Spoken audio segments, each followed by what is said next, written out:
नरेन्द्र शाह नेपालको सार्वभौम सत्ता र राजकीय सत्ता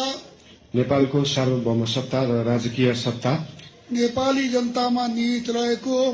नेपाली जनतामा निहित रहेको नेपालको संविधान प्रति पूर्ण वफादार रही सत्यनिष्ठापूर्वक प्रतिज्ञा गर्दै ईश्वरको देश र जनताको नाममा ईश्वर देश र जनताको नाममा शपथ लिन्छु कि प्रधानमन्त्री पदको जिम्मेवारी प्रचलित कानूनको पालना गरी मुलुक र जनताको भलो चिताई कसैको डर नमानी पक्षपात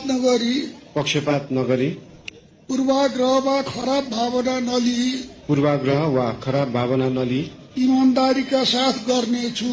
ईमानदारीका साथ गर्नेछु र आफ्नो कर्तव्य पालनको सिलसिलामा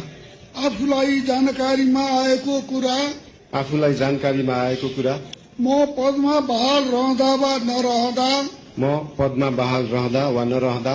जुनसुकै अवस्थामा पनि प्रचलित कानूनको पालना गर्दा बाहेक अरू अवस्थामा